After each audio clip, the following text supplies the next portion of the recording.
Está começando mais um Acredite Se Quiser. E hoje um convidado que eu não vou nem dar o trabalho de falar que é recorrente aqui, porque está aqui comigo sempre.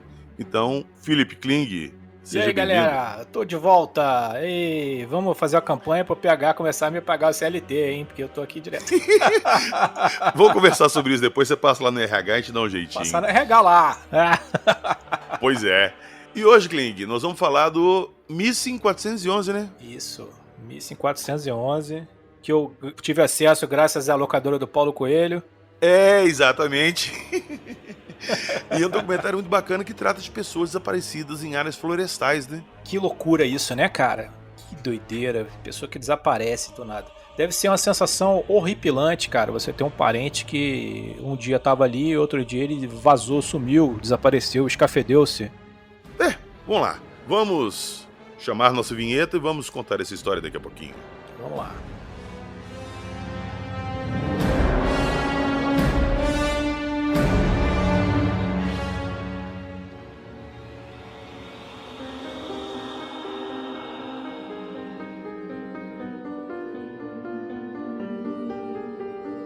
Parques florestais, desaparecimentos inexplicáveis, arrebatamento, seres extraterrestres, o padrão.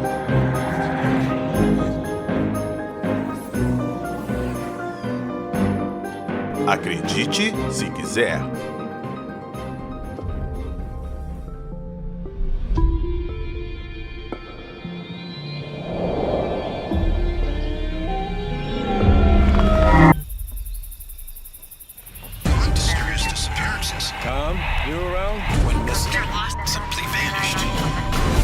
Generally speaking, hunters are very experienced and knowledgeable outdoorsmen. And so when one vanishes, you know something unusual has occurred. As a hunter, you're like, I'm fine, I'm armed, I'm safe. There's no reason for why these people go missing. They never found anything. Not the walkie-talkie, not his gun, nothing. Obviously, an animal didn't get to him because there'd be a big scatter. It'd be easy to find. The FBI doesn't investigate missing adults. So then why would the FBI arrive on Tom Messick's case? When you see hundreds of victims scattered throughout our national forests and national parks, you have to question the reality of it.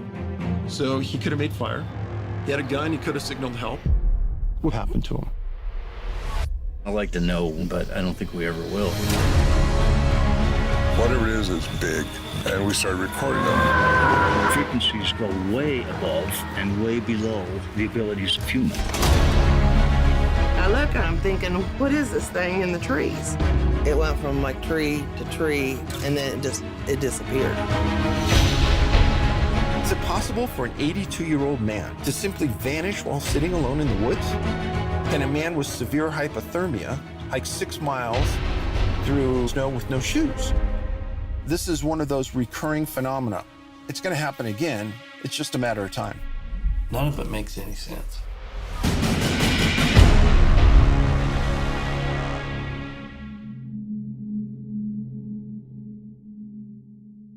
Missing 411 é do documentário do David Paulides, que ele também é um pesquisador já bem antigo desse caso, né? Ele é bem, ele é bem conhecido também na área da ufologia, né, cara? Ele tem uma obsessão, assim, pelo pé grande, né? Pelo Bigfoot lá. Sim, sim.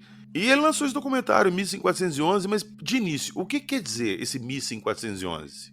O 411, ele costumava ser um número de telefone dos classificados locais lá nos Estados Unidos. Então, quando você queria, por exemplo, uma informação sobre uma certa pessoa, você digitava lá 411 e você conseguia essas informações, entendeu? Então, quer dizer, o Missing 411 significa informação perdida, entendeu? É uma forma dele dizer, né, que as pessoas são sumidas, assim, sem informações. Pois é, e esse documentário meio que aborda ali pessoas que estavam ali zanzando em parques nacionais, né, parques florestais, e as pessoas somem sem deixar rastro nenhum, nada. Não acham Exatamente. nada. Cara, é uma coisa louca, porque assim, esse cara, esse Paulides, né, ele trabalhou pra polícia, né, cara, e era um investigador e tal, ele começa a ficar intrigado com alguns casos de desaparecimento que ele vai investigar pra polícia, e começa a observar uma série de padrões em vários casos de desaparecimentos que não encontram mais a pessoa, né, ele vai começando a observar uma série de padrões e a partir dessa sacada dele é que ele resolve fazer o documentário, né? Esse documentário, inclusive, ele foi dirigido pelo filho dele que morreu, né? O filho dele se matou. Ele tinha um filho com problema, né? Com problema psiquiátrico e tal, que era o diretor desse filme, logo depois. Eu acho, inclusive, que não tinha ainda nem estreado o documentário quando o filho dele suicidou. E aí, no final do documentário, inclusive, tem uma dedicatória especial pro filho e tal. Muito triste, muito bem brabo, assim. Sim. E a gente tava falando aí que ele descobriu um padrão nesses desaparecimentos, né?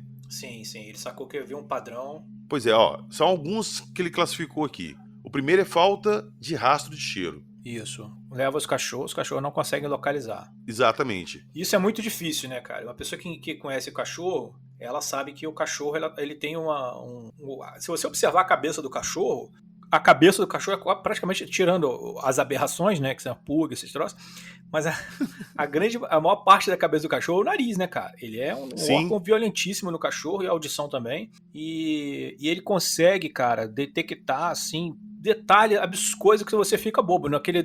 Tem um ou outro documentário que passa na TV a cabo. Eu cancelei minha TV a cabo, então eu não vou lembrar o nome, mas é um negócio de aeroporto, cara. Ah, sim, aeroporto, área restrita. Esse, cara. E o cara é impressionante, cara, que o cachorro vai lá, eu viro a latinha caramelo, meu irmão, ele vai passando, de repente ele para na frente de uma caixa, o cara abre, pô, tá lá embalado, não sei o que, com pó de café, com papel carbono, com não sei o que, a vácuo, e o cachorro pegou o cheiro, cara. O cachorro é o catiço pra pegar cheiro mesmo. E então é misterioso os cachorros que são justamente treinados pra localizar, né? Porque é o seguinte, o treinamento desses cachorros é um treinamento específico lá, que são cachorros de busca. Além dele ter o treinamento para ele encontrar uma pessoa usando uma peça de roupa da pessoa, que ele encontra o padrão de cheiro e ele vai procurar aquele padrão, ele é treinado também para encontrar corpos. Então você entra com o cachorro em várias etapas do processo de busca, tá ligado? Que após determinada quantidade de dias você vem com o cachorro de novo para ver se ele vai conseguir detectar o cheiro da decomposição e tal. E o cachorro, cara, esse cachorro que é treinado para decomposição, tipo, assim, horas depois da morte, ele já detecta o cheiro de morte, cara. O negócio é sobrenatural, assim. A variações do mínimas cachorro, no cheiro. mínimas, cara. Pega. Inclusive, É. Olha, o negócio do fato do cachorro é tão impressionante. Outro dia eu estava lendo um artigo dos caras que estão treinando o cachorro para detectar câncer, porque o cachorro consegue detectar o câncer e coisa que aparelho de alta tecnologia ainda não consegue. Eu vi uma matéria sobre isso. Cara. Impressionante, cara. Impressionante mesmo. Né? Outro padrão são problemas relacionados ao clima. Logo depois que a pessoa desaparece, já começa o incidente climático, vira tempestade, alguma coisa assim, sacou? Isso é um padrão, cara. Desapareceu alguém, o tempo muda. É muito louco, né? Isso também é uma coisa que atrapalha na busca, né? Cai uma tempestade, cai uma chuvarada, dá uma inundação, sempre dá uma coisa assim bizarra que acaba atrapalhando, né, o procedimento. E o outro padrão é que a vítima, depois ela acaba sendo encontrada numa área que já foi revistada, sei lá, 20 vezes, e um belo dia eles passam num lugar que já tinham revistado e acham o corpo. Às vezes acham o corpo e às vezes acham o cara, né? Acordado, o cara aparece. O negócio do desaparecimento é o seguinte, é interessante desse coisa que comecei a ver achando que morria todo mundo, né? Mas não, tem uns que voltam, assim. É até engraçado, né? Sim, e alguns também testemunharam outras pessoas desaparecendo. Nós vamos falar sobre isso daqui a pouquinho. Exatamente. Pois é, e esse documentário é basicamente uma coxa de retalho ali de vários casos que ele investigou e teve dramatização ali no documentário. Então a gente vai falar de alguns deles aqui. Escolheu a dedo alguns, mas assim, o volume de desaparecimentos, acho que é legal a gente estabelecer essa ideia, né, para as pessoas entenderem, do volume que a gente está falando, cara, é uma parada que é praticamente uma epidemia de desaparecimentos. São 100 mil casos abertos. Em qualquer dia tem 100 mil casos abertos sendo investigados de desaparecimentos lá nos Estados Unidos. Grande parte dessa galera estão lá sumindo nas áreas dos parques nacionais dos Estados Unidos. Então, assim, é um desastre natural silencioso, né, como ele diz.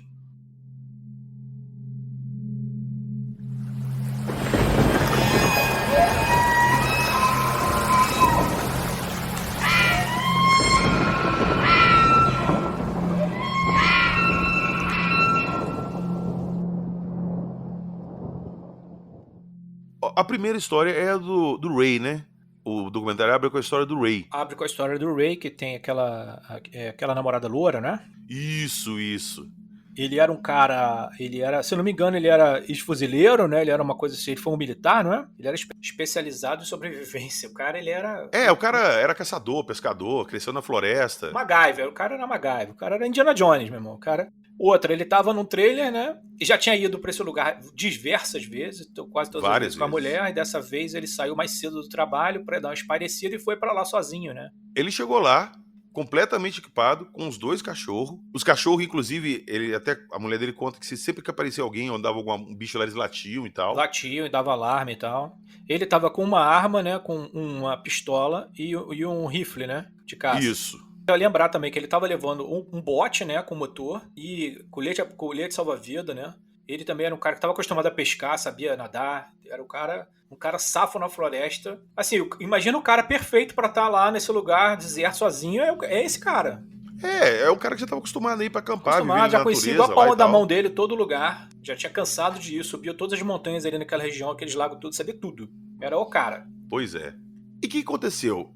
Ficou combinado dele chegar lá, montar o acampamento dele, pegar o barco e subir até a casa do amigo dele, pra encontrar com ele, um tal de John. Ah, é isso mesmo, aquele coroa, né, que parece um redneck. Só que aconteceu, esse amigo dele ficou esperando ele aparecer lá, ele não apareceu, e próximo ao horário que eles tinham marcado, ele escutou de longe 3 tiros. Exatamente, e você sabe, né, que são 3 tiros, né? Tá ligado? Não sei. 3 tiros, então, 3 tiros entre os escoteiros e os caras que acampam, caçadores. 3 tiros seguidos é o sinal de SOS. Ah, é?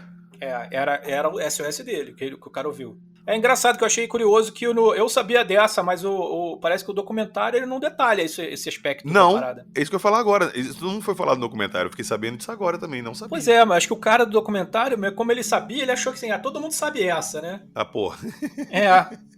Pois é, eu só tô lembrando dessa porque é o seguinte, hoje eu fiz um artigo sobre o negócio do pé grande, um caçador que matou o pé grande, e aí ele conta que ele ficou perdido na floresta, e ele deu os 3 tiros como SOS, pra localizarem ele. Mas aí o ponto é que é o seguinte, ele escutou esses 3 tiros, o cara não apareceu, no dia seguinte, ele passou lá no acampamento, desceu o rio lá no acampamento pra ver o Ray, e tava tudo lá, os cachorros e tal. Tudo lá, menos o Ray. Os cachorros estavam trancados no trailer, isso é uma coisa estranha, né? Ele trancou os cachorros no trailer, e ele só fazia isso se tivesse alguma coisa que causasse perigo pra vida dos cachorros. Porque até os cachorros eram treinados na mata ali, né? Estavam ali desde filhotinhos, os cachorros eram locais, assim. Então é uma coisa muito estranha, né? Agora, o que pegou ele lá? O que poderia ter acontecido? Não sei. Aí ele simplesmente desapareceu, né? A mulher dele conta que eles dois já tinham presenciado OVNIs na região, né? Lembra dessa? Que uma noite eles estavam numa noite na beira do lago, botaram a cadeira lá e ficaram lá relaxando. E quase, bem tarde da noite, lá para ser a meia-noite, não lembro que hora que era, 2 horas da manhã, um negócio assim, bem escuro, eles notaram luzes na montanha, e ela falou, será que tem madeireiro lá? Aí ele falou, não, pô, lá não tem acesso não, e tá andando muito rápido para ser alguém. Aí ela falou, não, mas deve ser um carro. Eu falei, não tem estrada lá. E aí de repente o objeto começou a fazer aquelas manobras que a gente já conhece, né? Ali foi o primeiro contato. E depois esse negócio foi embora, né? A própria esposa dele, ela não faz essa conexão, assim, de que ele foi abduzido e tal, né? O negócio, cara, é que muita gente ali na região não trata esses desaparecimentos como uma coisa misteriosa ou uma coisa ufológica. Trata que a pessoa se perdeu. Embora, cara, esse caso ele é específico, né? Porque o que acontece? Por que o cara resolveu botar esse caso para abrir o documentário? Eu acho que o objetivo dele de botar esse caso para abrir o documentário é porque esse caso tem uma estranheza adicional, que foi o seguinte: quando os caras que estão acostumados a fazer busca, né, de desaparecidos nos parques nacionais entrarem em ação para tentar localizar ele, chegaram lá e tinha uma equipe tipo da SWAT, né, cara? Os caras com fuzil, com metralhadora, com colete à prova de bala, e uma parada assim, fora do normal, com helicópteros e equipamento eletrônico, fazendo varreduras. E aí eles falaram, peraí, cara, é só um cara que desapareceu, que loucura é essa, né? E aí tem essa galera, cara, e os caras não dão informação, né? Então o documentário ele entrevista inclusive uma oficial da Polícia Montada do Canadá, que confirma que eles coletam dados e mandam para algum departamento que ela nem sabe qual é, toda vez que está relacionado a mistérios ufológicos, né? Isso a funcionária lá, ex-patrulheira lá da Polícia Montada do Canadá falou. Então, os caras também não davam, esses militares que estavam ali, não davam informação porque eles estavam nessa busca do cara. Mas eles apareceram lá e estavam no meio da busca.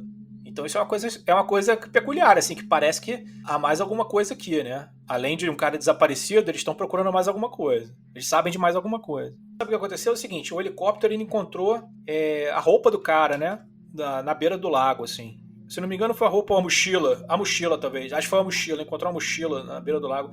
Depois, numa montanha longe, assim, eles encontraram a arma, né? Ele nunca se separava da pistola. Aí encontraram a arma.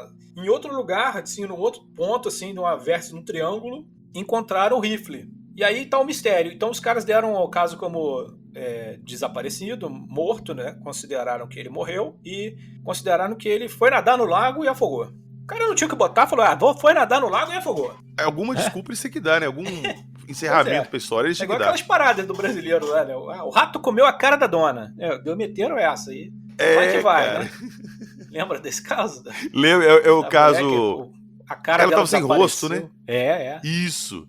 Era uma senhora de idade, a filha cuidava lá com o marido, ela chegou de manhã pra dar café, ela tava sem rosto. Roubaram a cara da velha.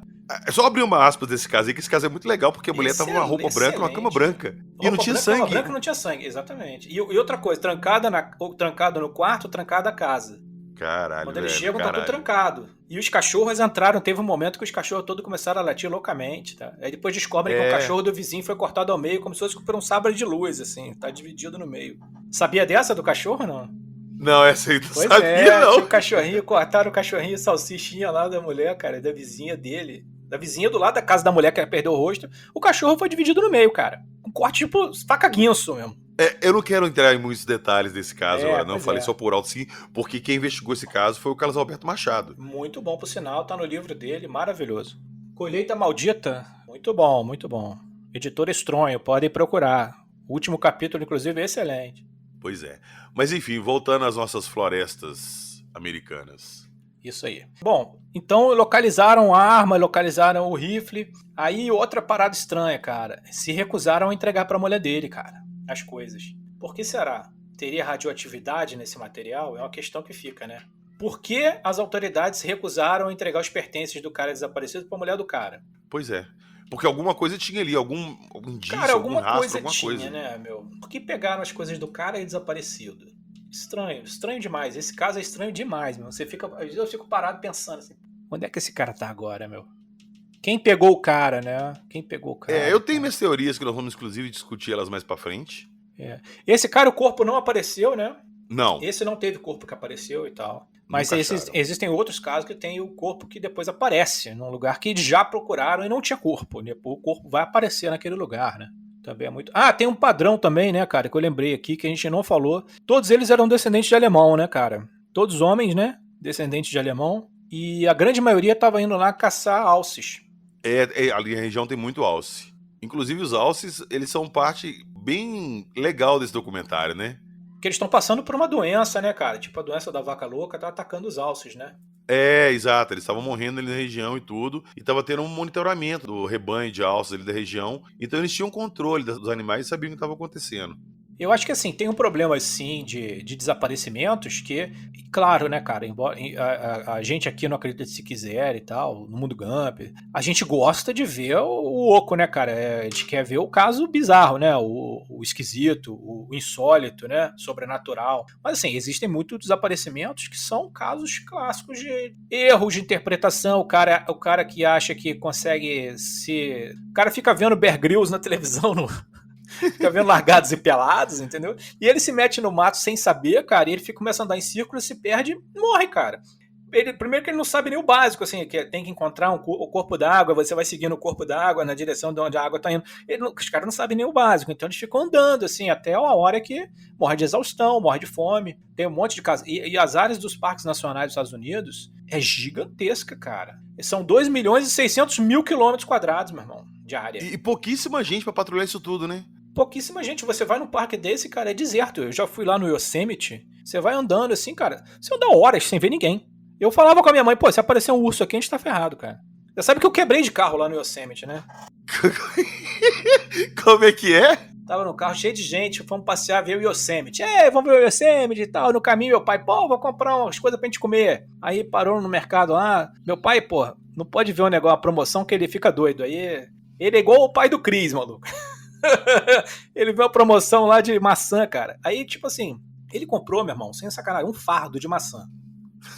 Mas meteu umas 500 maçãs no saco. Aí a gente falou, pai, pra que tanta maçã? Não, maçã é gostoso, come maçã, vai comendo maçã. E a gente foi comendo maçã, cara, na viagem e tal.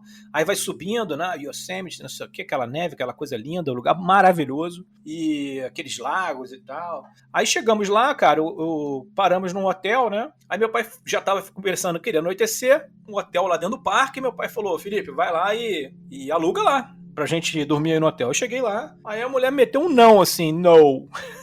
O hotel tava lotado, tava tendo um evento lá, cara, no hotel, lá dentro do Yosemite. Aí não tinha vaga, cara. Aí eu falei com ela, pô, como é que a gente vai fazer? Ela falou, não tem jeito, você tem que sair do parque, porque vai ficar escuro, vai ficar perigoso. A mulher falando assim, vai ficar perigoso e tal. É melhor vocês irem embora logo. Aí eu já tava meio, ela viu que eu tava meio assim, que pô, o gringo, né, coitado, não sabe nem falar inglês direito, tá ali todo enrolado. E ela ligou pra um hotel, um Cedar Lodge, que tinha saindo lá do Yosemite, tá? Pra ver se tinha. No tempo que ela ficou ligando, lá ficam, nos hotéis tem umas televisões grandonas, que elas ficam só mostrando o urso, cara, invadindo os carros, entendeu? Eles têm um negócio igual os cofres. De alerta. Eles têm uns negócios igual uns cofres, cara. Toda comida que você tem que botar nesse cofre mesmo. É um cofre. Parada brutal, grosso, essa chapa grossa que se tranca. Toda comida você tem que botar ali. E o negócio fica dando uns alerta amarelo, assim, ó. Não deixe comida no seu carro. Veja o que o urso faz. Cara, o urso arranca a porta do carro como se fosse de papel, meu irmão. Eu vi um documentário que as lixeiras ali do parque, elas são blindadas, é tipo um caixa-forte. Isso, assim, cara, tipo um caixa-forte. A lixeira tem que ser, porque senão ele quer... Cara, se ele sentir o cheiro, ele fica em frenesi, ele vai com tudo, tá? E a gente lá, aí, beleza, né? A mulher ligou e falou, olha, tem vaga e tal, eu já marquei pra vocês, então é só vocês irem lá e tal. Eu falei, tá bom, obrigado. Eu tinha assistido aquele negócio, né? Aí tava escrito assim, o que você não pode ter em hipótese nenhuma no seu carro? Primeira coisa, maçã. E seu pai com um fardo. O urso sente o cheiro da maçã, não sei quantos quilômetros. Ele é bem claro, assim. Aí eu só lembrava daquele saco de maçã. Beleza, cheguei lá no estacionamento, todo mundo no carro com uma cara de velório, cara. Eu falei, o que houve, pai? O carro pifou. Eu falei, pai, para de bobeira, pô. Não, o carro pifou. O carro não liga. E, cara, eu virava a chave, o carro não ligava, cara. Não dava sinal nenhum, cara. E o carro mortinho. E eu só pensava na maçã, cara. E não tinha vaga. Eu falei, aí meu pai falou, não, e meu pai de boa assim, falou, não, o carro é grande, espaçoso, vamos dormir aqui no carro. Eu falei, pai, é impossível a gente dormir no carro porque a gente tá com maçã no carro e esse lugar aqui tem um aviso lá dentro do hotel falando que não pode maçã. Nisso minha mãe já começou a chorar. Entendeu? Perrengue, cara. Aí o seguinte, depois descobriu que era porque ele tava com a marcha engatada, ele achou que a marcha tava no parking e o carro era cheio de gueri-gueri, e não tava no parking, tinha um parking extra no sistema de marcha do carro, e não deixava o carro ligar. Aí, aí conseguimos sair de lá. Então, mas foi um perrengue, cara. Esse parque aí é da hora, mas assim, ele é muito selvagem mesmo, cara. Você se perde muito fácil nele.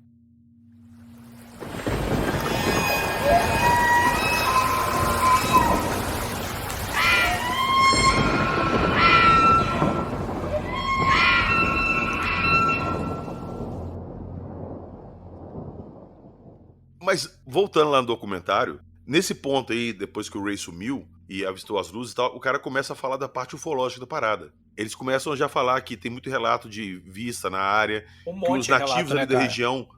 Os relatos de naves ali são grandes pra caramba, né, cara? E o cara coloca no mapa uma série de plot points, assim, onde acontecem mais e são justamente na área onde os caras estão sumindo ali, né?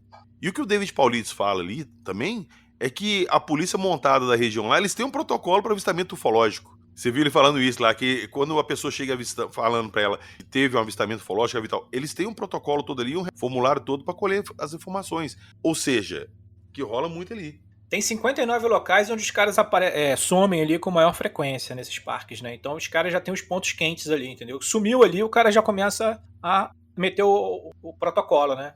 Agora, é interessante também que não some só adulto, né? Some criança também. Exatamente. Agora, me parece... Eu não sei, cara. Eu não sei se eu fiquei com essa sensação por o documentário, por ser um mole que o documentário deu, ou se é verdade. Mas a minha sensação é de que desaparecem mais crianças e homens, né? E mulheres quase não desaparecem, né? Eu fiquei com essa sensação, cara, depois do documentário. Não vi nenhum caso de desaparecimento de mulher. Tem? Não tem, não. Cara, no documentário não mostra. Mas não de repente mostra, pode ser porque esses casos eram mais interessantes que os aparecimentos das mulheres. E outra, convenhamos, é um público mais masculino que vai fazer esse tipo de programa de acampar sozinho e tal, não sei o quê. Geralmente mulher não vai sozinha. Verdade. Pode ter um ou outro que vai? Pode. Mas geralmente são os homens. Então deve ser por isso que tem mais. Geralmente é pai e filho também, então... Esse desaparecimento de caça, né, é bem comum e tal, e ele fala que assim, a grande maioria das pessoas desse documentário específico eram pessoas que estavam indo caçar. Nem eram pessoas que estavam acampando efetivamente, né, e tal. Agora, a gente falou dos alces um pouquinho pra trás, a gente podia falar dos alces agora. Que nessa parte dos rufos aí, os alces... estão sendo abduzidos, né? Cara, tem muito caso ali da região de gente relatando que os alces são levados embora. Aparece logo no início do filme uma série de caras que eram lenhadores, né? Eles eram espanhóis, né? Nem falavam inglês e tal. E eles testemunham, assim, uma nave pequena, né, cara? A nave era pouco maior que o alce, né? E ela tinha uma forma esquisita que ela parecia a cabeça da Hello Kitty, né, meu irmão? Era um negócio meio estranho, assim. E ela vem voando, cara. E outra coisa, ela fica oscilando, né? Como se fosse uma moeda rodando numa mesa, ela fica oscilando, assim. Ela para em cima do alce, o alce congela o alce, né? A manada foge com medo, mas um fica ali abobado. Aparentemente eles controlaram a mente daquele ali, né? E a nave ela gira por cima dele e desloca ele do chão como se ele fosse um boneco, né? Como ele fica congeladão mesmo. Ele sai levitando, inclusive esbarra numa árvore com o alce e quebra galho da árvore e tudo e leva embora o alce, né? Tempos depois os caras localizam onde caiu o alce, né? Que encontraram o corpo do alce depois. Isso aí também já não acho, não sei se era aquele mesmo, né, cara? O cara encontra um alce morto e fala, era aquele que foi abduzido 400 quilômetros daqui. Mas lembrando de novo que como estava tendo uma doença nos alces lá, eles estavam monitorando os rebanhos. Estavam monitorando, exatamente. Então, de repente, eles podiam ter alguma marcação naquele alce para saber que era aquele que foi levado. Não sei, é só uma teoria minha. Ele não fala isso no documentário, né? Mas ele fala isso, que acreditam que é aquele alce e que ele teria sido jogado de uma grande altura, né? Talvez a nave tenha, sem querer, desligado alguma parada lá, deu bug, né? E caiu o alce lá de cima. Da mão. Choveu o alce lá. E aí, cara, você tem esses caras que viram, eles ficaram traumatizados, né? Uns não queriam nem voltar ao trabalho com o negócio da abdução, assim, da nave indo lá e buscando o alce e levando embora, levou pra longe. Pois é. Teve história também de um outro caçador que tava caçando alces. Aí ele chegou na floresta, bom, né? Pois é, e ele viu um grupo de, acho que era 3 ou 4 alces, né, parados. Isso. Opa, tá na mira. Pegou a mira, pegou a arma, destravou, botou bem na cara do alce e deu-lhe um tiro, meu irmão. Aí o que aconteceu? Você lembra dessa? Lembro. A bala saiu voando e parou no nada, assim, igual o Matrix. E quebrou, né? É como se tivesse um campo de força, né? Exatamente. E ele descreve depois que tinha tipo um cubo invisível. Ele encontra um cubo. Mas o cubo tava, aparentemente o cubo tava voando, assim, perto dali, né? Ele não estava em volta dos alces. Os alces pareciam que estavam congelados ali, né? Pelo controle mental, né? Isso. Aí tinha uma nave tipo cubo pairando sobre os alces, assim. Um cubo de vidro, né? Que é uma forma totalmente inusitada, né? Eu não me lembro do Jornal Casuística ter ouvido falar de cubo de vidro. Agora, o cubo de vidro pode não ser uma nave, pode ser só um negócio que ia pegar os alces ali pra levar embora. Não, mas era uma nave que ele entrou, lembra? Aparece o ET, cara, pra ele. Então, aí é um ET super estranho. Ele tem uns fios de cabelo na cabeça esparçados, assim, são bem grossos e tal. E ele não tem uma mão num braço e na outra mão, no lugar da mão, é um cone. Mas o ET vem andando, assim, aparece pra ele numa boa, assim, e fala, e aí, tá com fome? Aí ele, tô. Aí sai do cubo, voando, um saco com pastilhas, assim, com pílulas, como se fosse de remédio mesmo. E uma vem voando e vai direto na boca do cara, né? E aí ele mastiga aquele negócio que veio voando pra boca dele, achando aquilo tudo super estranho, porque ele só queria caçar o alce, né?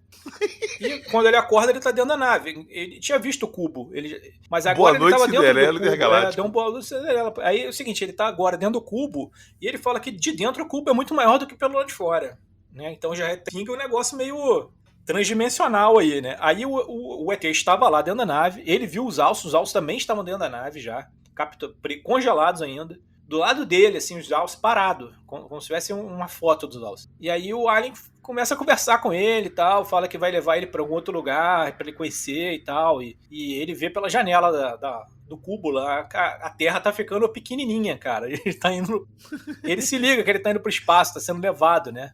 E o coroa contando assim, na moral, e aí eu fui levado e tal, não sei o quê, e de repente ele me botou uma máquina e fez perguntas, e aí do nada o ET vira pra ele e fala assim, olha, você não serve pra gente, nós vamos voltar lá e te devolver. Aí devolveu o cara, pô, mas eu não sirvo? Não, você não serve. Aí devolveu ele. Ele acredita que ele foi devolvido porque ele era vasectomizado, entendeu? Ah, é. Sim, E ele achou que aquilo ali eles iam levar ele para alguma experiência de hibridização, alguma coisa assim. E como ele era vasectomizado, realmente ele não servia, né? Caramba, agora, esse velho. caso me lembra bastante aquele outro que a gente falou daquela mulher de Niterói, né? Que o Alien também ficou curioso justamente com o fato dela ter uma cicatriz ali na região do útero e tal. Então, assim, esse cara, ele volta, ele consegue encontrar a bala, manda a bala para análise, a bala que parou no nada, né? Que ela estourou no campo de força.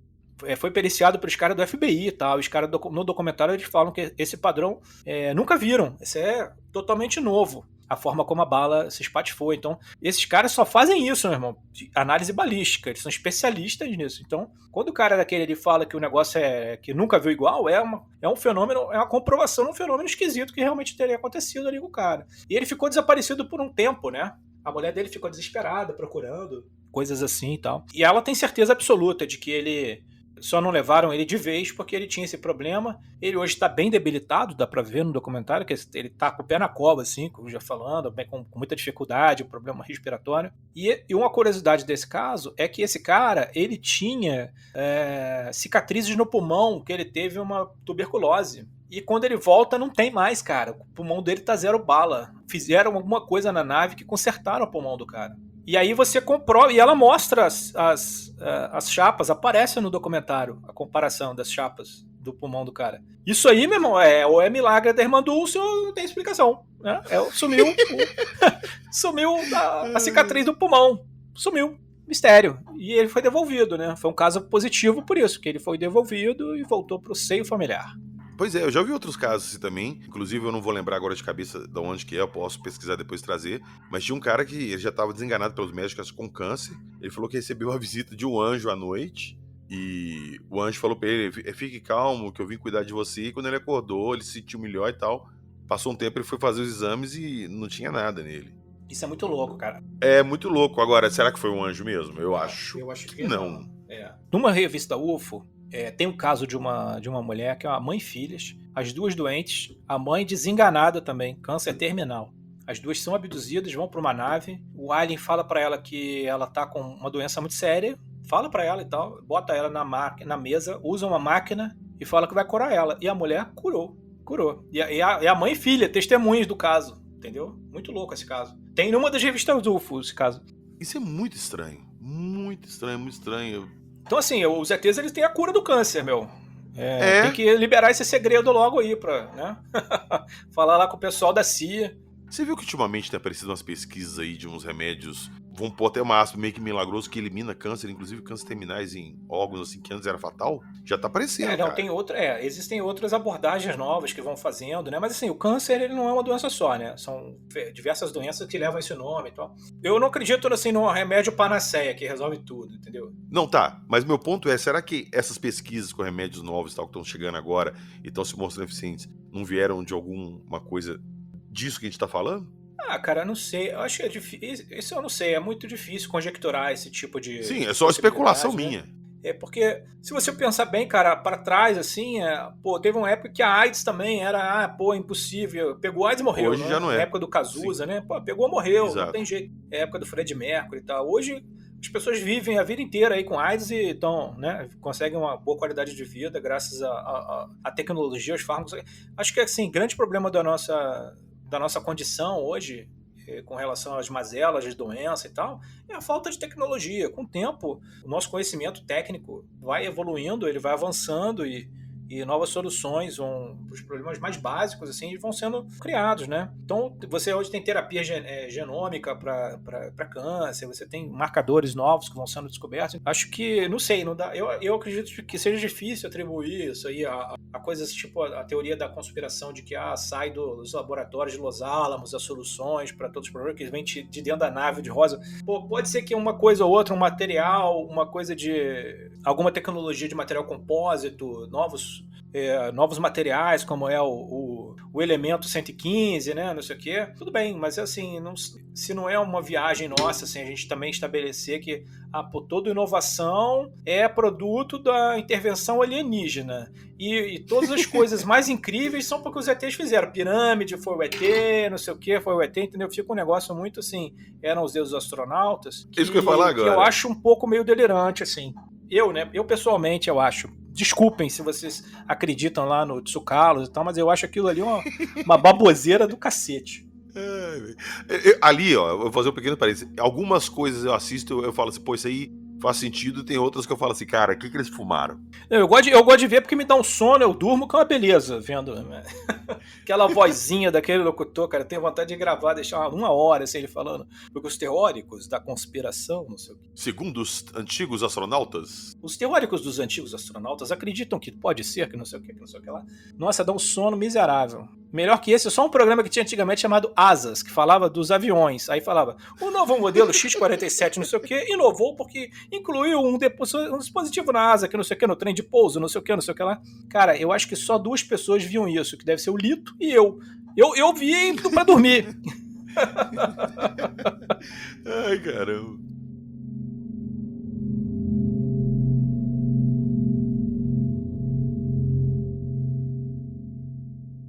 Deixa eu contar um caso, então, que não tá no filme, mas que pertence à série de desaparecimentos dos Missing 411. É o caso do menino, cara, pequenininho, garotinho, bonitinho, cara, menino. Chama... Olha só, observe o detalhe. Alfred Bilhatz, tá? Ele também é descendente de alemão, cara. Praticamente todo mundo desse documentário é descendente de alemão, que é um negócio esquisito, porque eu sou descendente de alemão e eu já começo a ficar com o cu na mão. Putz, aí. Tava dando mole lá, olha aí, tava dando mole lá, perto do Parque Nacional. Mas aí é o seguinte, Alfred, o molequinho, cara, olha isso. Esse menino, cara, ele desapareceu em 1938, lá no Parque Nacional das Montanhas Rochosas do Colorado, com apenas 4 anos, cara, de idade. Ele tava ali, de férias com a família nesse rancho, tá? E tinha ido até o parque pra pescar. Ele tava fazendo trilha com o pai, com a mãe, junto com os responsáveis, cara. Após alguns minutos andando, de repente o pai falou pra mãe, o Alfred está aí com você? Ela falou, não, tá com você. E aí, cadê? O moleque sumiu na frente do pai e da mãe, tá ligado? Ele tava junto com o pai e com a mãe no passeio e tal, e eles começaram a procurar. Aí o seguinte, concluíram que o menino tinha caído no riacho e afogado. É aquela parada, não, só pode, não tá em lugar nenhum, só pode ter caído no riacho e afogou. Aí os caras da equipe de busca represou lá o rio, e dragou o rio e não encontrou o menino. As buscas chamaram os cães farejadores, não encontraram nada e o menino desapareceu. Aí depois, cara, de um tempo, numa parte diferente lá do parque, que é uma parte muito mais alta, muito mais inacessível, né? Tinha um casal que tava fazendo trilha. E esse casal viram o menino, cara, num lugar chamado Ninho do Diabo. Olha o nome do lugar. Ninho do lugar aprazível, Ninho do Diabo. Sugestivo. Exatamente. Tem um lugar lá no Monte Chapin que chama Ninho do Diabo e o menino apareceu lá. E os caras falaram que o menino soltou um grito e caminhou pra beira da elevação, né? Mas assim, ele acabou sumindo de vista, o casal achou que o menino estava com os responsáveis e só se deram conta que o menino que eles viram era o garoto que estava desaparecido muito tempo depois. E a galera foi lá, os escaladores subiram no monte, procuraram o menino e o menino sumiu. O menino não estava lá mais em lugar nenhum. Até hoje o menino está desaparecido. A questão é, como uma criança de 4 anos vai parar no alto da montanha? Tá ligado? Como? Né? Esses casos é que me intrigam, cara. Outro caso, por exemplo, caso similar a esse desse menino, outro menino pequeno, por exemplo, um menino chamado Kate Perkins. Esse cara, ele era menor ainda. Esse menino, ele tinha 2 anos. 2 anos é neném, mano. 2 anos de idade. Nem fala de ele, 2 anos. Ele tava lá, ele tava com a família e com os irmãos. Ele desapareceu no dia 10 de abril de 52, no Oregon. E eles estavam brincando no jardim, a mãe chamou, os irmãos entraram e ele não entrou. Aí eles foram lá fora ver cadê o moleque, o moleque sumiu, tinha desaparecido, né? Chamaram as autoridades, não sei o que, fizeram buscas, chamaram a população local, todo mundo procurando, fizeram uma varredura de 6 quilômetros, não encontraram. E finalmente, depois de muita procura, encontraram as pegadas do menino numa clareira. Aí uma nova busca foi feita que durou 20 horas. Todo mundo procurando e tal, encontraram o moleque, cara. Ele foi encontrado inconsciente, num leito de um rio congelado, que estava a 19 quilômetros da fazenda do moleque. Como que um menino de 2 anos, em 20 horas, ele viajou 19 quilômetros? A questão é o seguinte, cara. Quando você vê o lugar, Aí tem um trecho de um documentário no YouTube que dá pra ver um cara que vai até esse lugar, de onde o menino saiu até onde o menino foi. Meu irmão, para um adulto especializado em trekking já é quase impossível subir a montanha. É uma parada vertical, cheia de pedra, é extremamente difícil. É impossível. Cara, o menino de 2 anos ter feito isso. Ele não sabe nem andar direito. Exatamente. Entendeu? Nem um homem adulto consegue chegar, cara, no lugar lá. Só com muita dificuldade um adulto consegue chegar. E o menino de 2 anos, em 20 horas, ele estava lá. E outra coisa, quando encontraram o menino nem sujo não estava.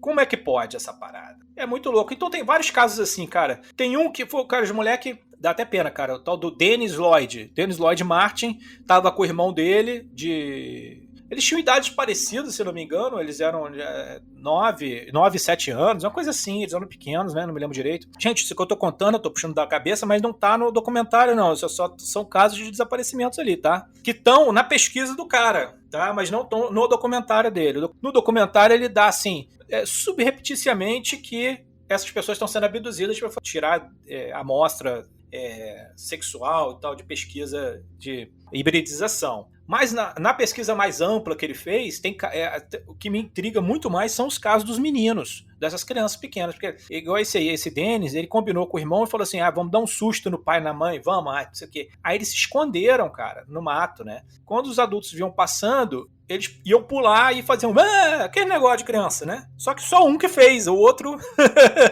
tá até hoje, ficou devendo, tá até hoje devendo o susto dele. Na verdade, o susto dele foi o melhor de todos.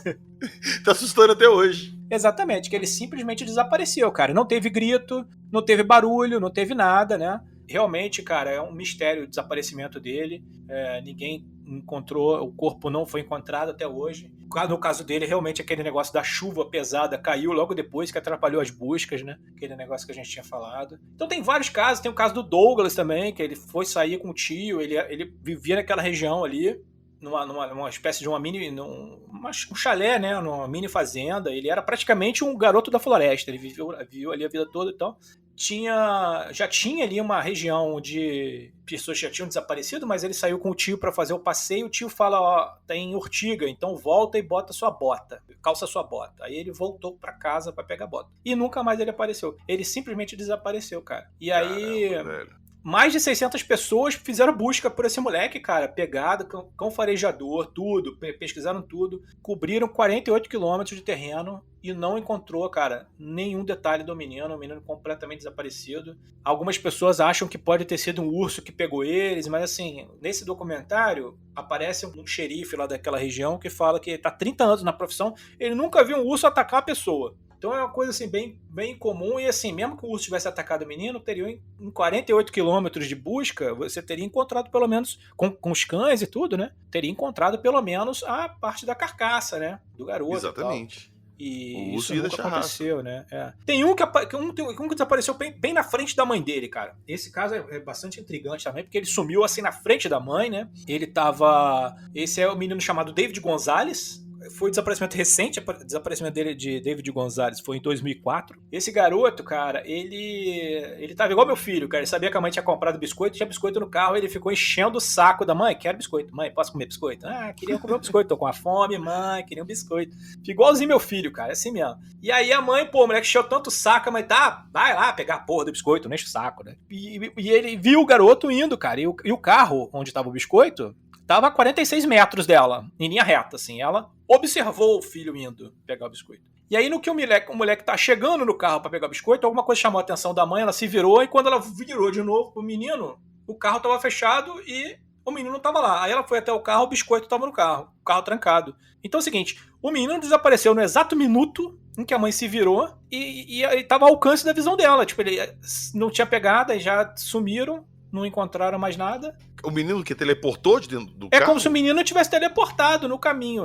Entre um passo e outro ele tivesse sumido. Porque no que a mãe virou a cabeça, o moleque não estava mais lá, cara. E mistério. Até hoje, a única explicação que as autoridades puderam dar foi que um leão da montanha pegou o garoto. Porra, é o leão. Mas assim, não tem marca, não teve barulho, não teve grito, não teve nada. O carro perto da mãe, a mãe na área ali. Cara, extremamente bizarro esse, né? Esse aí, pra mim, Esse caso é um caso incrível, que me lembra até um caso de um outro desaparecimento, que nem tem a ver com isso, mas o rei do nada a ver, né?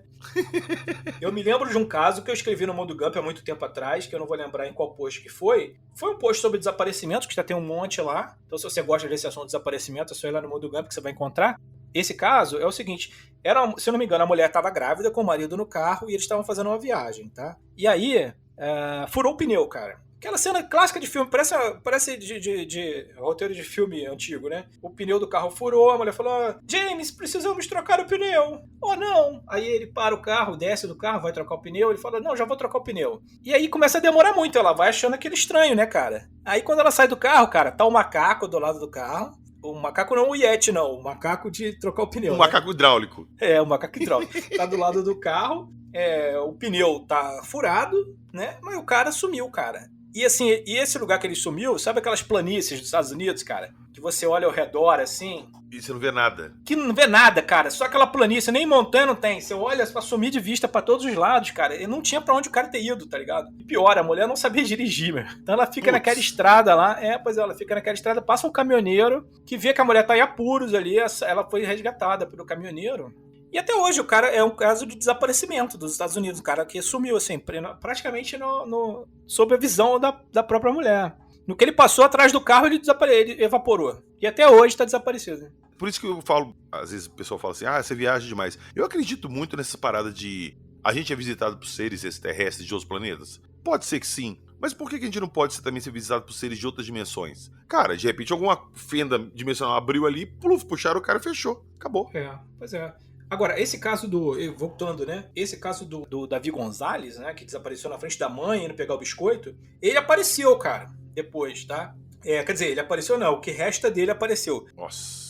Bizarramente, os restos mortais dele foram encontrados a 1,6 km do lugar que ele tinha sumido. E, curiosamente, era um local que eles já tinham feito busca e não tinha nada. E depois ele apareceu lá, o corpo. Então, é aquele negócio do missing...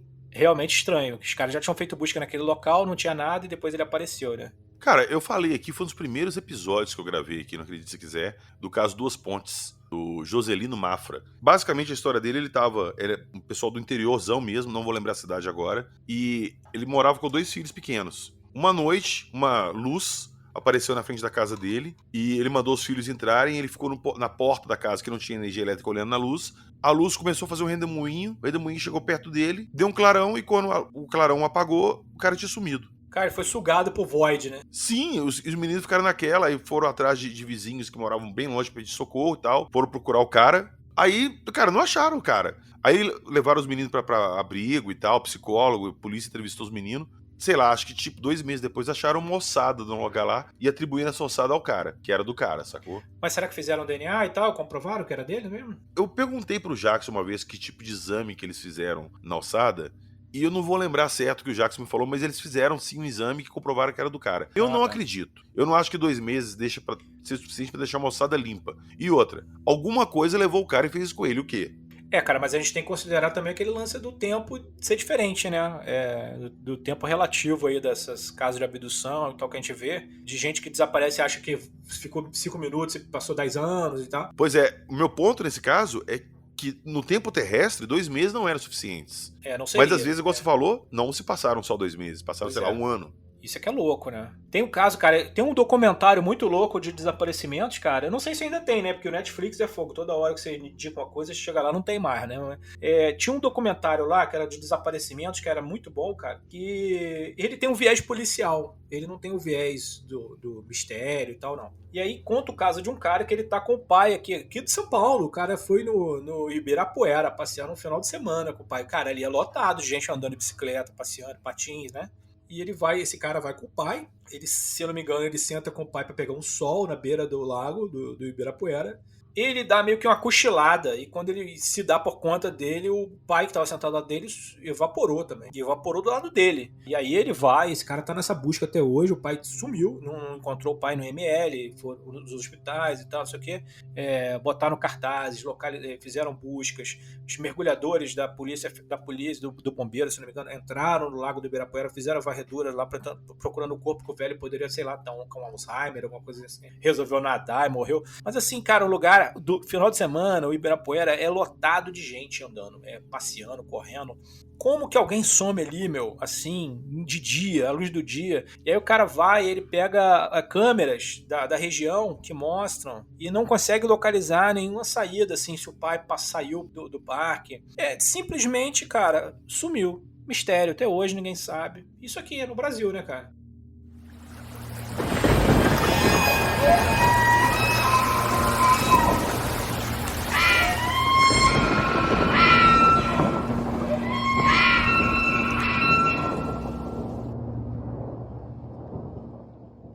Olha só, cara, a gente tem registros bíblicos aí que vai acontecer em determinado momento o arrebatamento. O que é o arrebatamento? Deus vai pegar as pessoas que ele considera perfeitas, que não pecaram, enfim, os escolhidos dele, e vai levar ao reino dos céus. Elas vão simplesmente sumir da terra e vão pro reino dos céus. O meu ponto é, a gente tem muito desaparecimento assim, sumiu do dia na nossa frente, em vários casos. Será que em algum momento da história, várias pessoas não foram levadas dessa forma, com testemunhas, e elas interpretaram isso como sendo Deus fazendo um arrebatamento? Boa pergunta, né? Será que não foi o arrebatamento que já aconteceu e que a gente ficou e a gente nem sabe que ficou? A gente é o resto, né? Se já rolou, aí chegou no final da festa. Pois é, cara. Eu nunca tinha pensado nisso, isso me ocorreu agora, que essa parada toda que a gente tem na Bíblia de arrebatamento e tal, que vai acontecer dessa forma, você vai simplesmente desaparecer e vai pro reino dos céus, pode ser de evento de abdução, cara. Oficialmente é uma abdução, né? Porque as pessoas não vão ter escolha assim, elas vão ser levadas simplesmente, né? Sim, então não deixa de ser. Uma abdução divina, né? Mas não deixa de ser uma abdução, né? Mas isso aí é uma questão religiosa, né? Em diferentes religiões tem diferentes visões dessa coisa dos desaparecimentos e tal. Agora, uma coisa interessante de falar é que o desaparecimento não ocorre só com um agente aqui, que é norte-americano, ou sul-americano, ou europeu e tal, né? Entre os índios também aparece que tem casos de desaparecimentos assim misteriosos, com reaparecimento, inclusive aquele Orlando Vilas Boas, ele conta um caso muito interessante do desaparecimento de 2 índiozinhos numa entrevista que ele deu, e falou que ele estava na tribo lá no Xingu, e desaparecem 2 índiozinhos e as pessoas ficam desesperadas, achando que a onça tinha comido, e tem uma discussão que ele não consegue entender muito bem o que realmente aconteceu, porque parece que tinha testemunhas e as crianças sumiram. E aí a tribo entra num processo de busca, os índios entram na floresta procurando e não encontram, e passam-se vários dias, e após assim vários dias desaparecidos, as 2 crianças entram pelo pátio da tribo, e esses 2 pequenos indígenas, eles vão andando assim, e aí quando todo mundo pergunta o que tinha acontecido, eles falam que eles não sabem exatamente, eles tinham um missing time, eles não sabiam exatamente o que tinha acontecido. Caramba. Tecnicamente eles foram abduzidos assim na tribo quando o Orlando estava lá, né? Então ele conta esse caso, tem no livro dele, muito interessante também.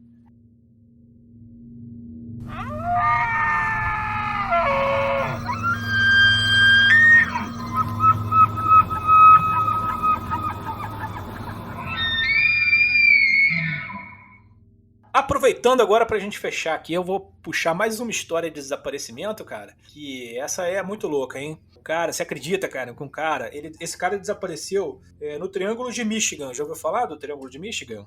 Não, mas quando eu sempre falo triângulo de alguma coisa, eu sei que lá vem história estranha. Pois é, quando é triângulo, né, cara, você já pensa assim, o Triângulo de Michigan é uma espécie de Triângulo das Bermudas, que tem ali no Lago Michigan, naquela região ali do Lago Michigan, dos Grandes Lagos, né, e tal. Justamente naquela região onde, no início desse ano agora, teve aquele fechado espaço aéreo, os aviões estavam perseguindo o UFO lá, chegaram a derrubar... UFO não, balão. Cara, ele era tecnicamente um objeto não... Eu tô zoando, pô, não porque tudo pra eles é balão. Eles disseram que derrubaram, né, no lago, que ele apareceu sobrevoando o Lago Michigan, mas ele foi derrubado no outro lago ali do lado, que eu esqueci o nome. Tô tentando lembrar o nome do outro lago ali. Eu tô o lago bem do lado ali, né? E à direita, assim, ele supostamente foi derrubado lá, mas eles não encontraram, tá? Então, a gente pode até questionar se realmente ele foi derrubado mesmo ou ele simplesmente mergulhou, né? Pra escapar. Bom, essa região, cara, tem Um monte de caso, cara, de nave, de observação, de nave gigante, de barco que desaparece. Tem um caso lá, nesse lago, de um barco que estava levando lenha. O comandante falou pro imediato assim, falou, eu vou dar uma cochilada, quando estiver chegando na área do porto, você me acorda lá que eu vou preparar o atracamento. Ele, tudo bem. E ele vai deitar, cara. Quando vai chegando no local, no momento lá, o imediato vai acordar o comandante, bate na porta do comandante, e o comandante não responde. Ele, pensando que o comandante pudesse ter passado mal, ter tido um infarto, uma coisa assim, eles chamam o outro marinheiro e eles arrombam, cara, a porta da cabine do comandante. E não tem ninguém, cara. O comandante sumiu de dentro do navio com a porta trancada. Caramba. Por dentro, tá ligado? Ele não tinha janela. Como que ele saiu? Ninguém sabe. Ele desapareceu, tá? Esse caso aconteceu ali no Lago Michigan. Então esse Lago Michigan, ele é um fabuloso hotspot de desaparecimento e tal. Então esse caso que eu vou contar é o caso de um cara chamado Steven Kubak, tá? Que sumiu nesse lago. Ele era um estudante, tá? Tava aprendendo alemão e tal. Um cara bastante inteligente, um cara meio com um naipe assim de CDF e tal. Ele resolve sair para fazer um trekking e avisa os pais e tal. Ele tava com planos de esquiar dias depois e tal. Então, com o fato, como ele tinha planos para os dias posteriores, os caras meio que descartaram a hipótese do suicídio, né? E aí ele parte para esse lago, pro Lago Michigan, para fazer caminhada e tal, e não volta mais, tá ligado? Quando passam 2 dias que ele não voltou, a família, fala que aconteceu alguma coisa, porque ele não é de não dar sinal, de não responder, né, não mandar mensagem. O que eles fizeram? Eles começaram a chamar a polícia, entrar em um grupo de busca. Então começou, cara, uma grande busca pelo cara no lago. E fizeram buscas de helicóptero, fizeram varreduras com os cães e tal, e muita gente procurando. Então, depois de muito tempo procurando, aí começou as coisas estranhas, né, cara? Aí começa a bizarrice, né? A primeira coisa que encontraram foi, se não me engano, a mochila do cara. Depois encontraram os esquis dele, tá? E aí encontraram as pegadas, os rastreadores encontraram as pegadas, e é louco porque assim, as pegadas vão andando assim até determinado momento que elas somem. Dali em diante ela não anda mais, é como se ele tivesse saído voando, tá ligado? Então isso era muito estranho, né? E aí o cara sumiu. O cara desapareceu mesmo e ficaram procurando meses, o cara não encontraram, consideraram assim, que aquela mesma parada. Foi nadar no lago e se afogou. Meteram essa e deu como morto. A família já, cara, chegou ao ponto de contratar um detetive. Isso não tem no meu post, mas eu descobri depois que a família contratou um detetive pra procurar o cara e tal. E o cara evaporou mesmo, total. Aí, beleza, passou 15 meses, cara. A família já totalmente conformada que ele tinha desaparecido e tal, não sei o quê. Aí, blim blom, toca a campainha, o pai do cara vai abrir a porta e quase morre do coração, quando dá de cara com ele. Voltando pra casa como se nada tivesse acontecido, tá ligado? Ele tava com a barba da mesma época, o cabelo igual, tudo igual.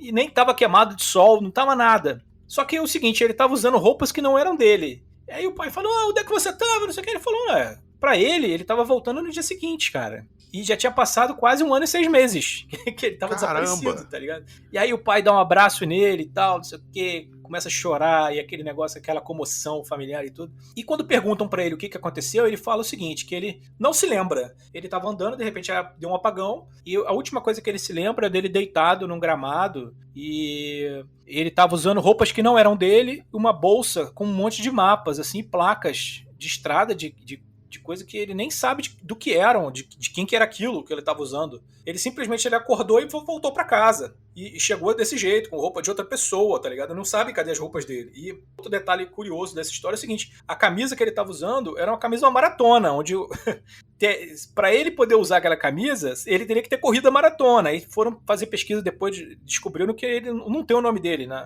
entre as pessoas que correram. Então, aquela camisa ali foi de alguém que correu aquele campeonato. E aí é um mistério, cara. Ele voltou, ele não sabe, os caras ficam tentando falar com ele ficou com raiva desse negócio, desse assédio da imprensa, ele não fala com mais ninguém e tal. E se formou, virou psicólogo. Aí tem até um livro na Amazon que ele escreveu sobre metafísica, uma coisa assim. Mas ele não fala sobre o desaparecimento dele, nada. Ele diz que ele é uma pessoa normal, que ele não sabe explicar, mas que simplesmente isso aconteceu, ficou 1 ano e 6 meses sumido e depois ele voltou pra casa. Então, assim, muito louco, né? Pô, pra caramba! E voltou assim, como se... Voltou como se nada tivesse acontecido, né? Pra ele não passou o tempo. Ele tem uma Pois é, passou o quê? Um dia?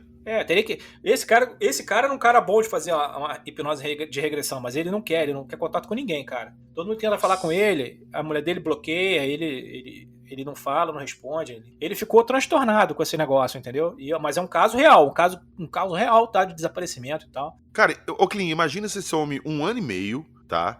E quando você volta, 1 ano e meio, cara, a vida continua para as outras pessoas. Imagina, sei lá, de repente sua mulher casou com outro cara, teve um filho com outro cara. Exatamente, você chega em casa tem outro cara, assim, quem é você, né? Tipo, cara, é muito... dramático, né? É dramático. Aí, cara, tem outro caso também louco nessa região aí, num barco que bateu e ninguém sabe no que, cara. Em 1921, tinha 11 pessoas num barco chamado Rosabelle, e essas pessoas todas desapareceram, tá? Encontraram o barco emborcado lá, ele foi danificado numa colisão, mas nenhuma outra embarcação relatou acidente, nenhum naufrágio foi encontrado na área, e não se sabe no que ele bateu, né? Não tem nem baleia nem iceberg no lago. E aí o ângulo do impacto, cara, é muito estranho, né? Que pegou ele pela polpa, assim. Então, uma coisa aparentemente, esse barco, ele não bateu em alguma coisa. Ele foi atropelado por alguma coisa no lago. E todas as pessoas morreram, cara. Ou sumiram, foram levadas, porque não sumiu, não tem. 11 pessoas do navio desapareceram.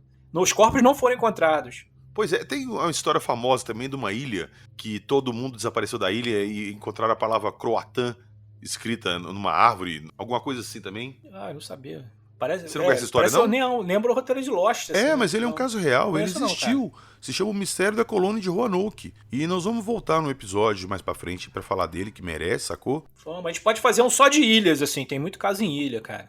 Ilha é um negócio que atrai disco voador aí. Esse caso é muito legal, cara. Sumiu a população inteira da ilha assim, do dia pra noite. Olha que louco, cara.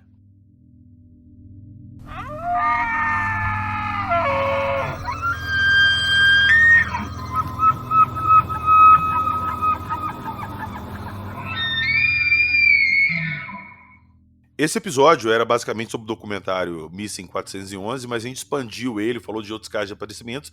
E é bom que a gente não deu também muito spoiler do documentário inteiro, que vale muito a pena. Fica chato, né? A pessoa quer assistir, a gente contou tudo, né? Tem coisa legal ainda, que é muita coisa legal que a gente não contou. Vale a pena pra todo mundo procurar esse documentário e assistir. Os nossos apoiadores vão ter acesso a ele lá, eu vou deixar disponibilizado lá pros nossos apoiadores do nosso grupo. Coelho.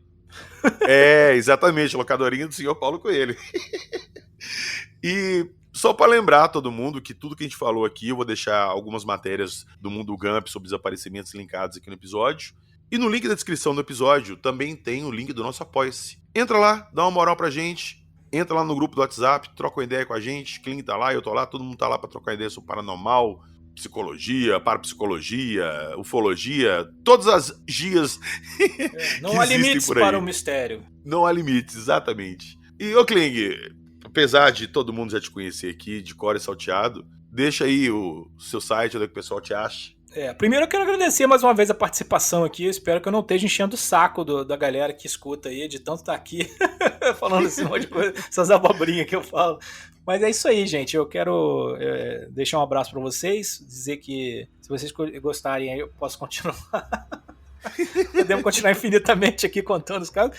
E quero convidar vocês para visitar lá o meu blog, conhecer o Mundo Gump, tem umas histórias legais. Eu também escrevo livros, cara. Você pode encontrar os meus livros lá na Amazon, procurando pelo meu nome. Então tem bastante coisa, assim, tem coisa interessante, mistérios, coisas estranhas e tal. Tudo isso tá lá no Mundo Gump. Conto com a visita de vocês lá.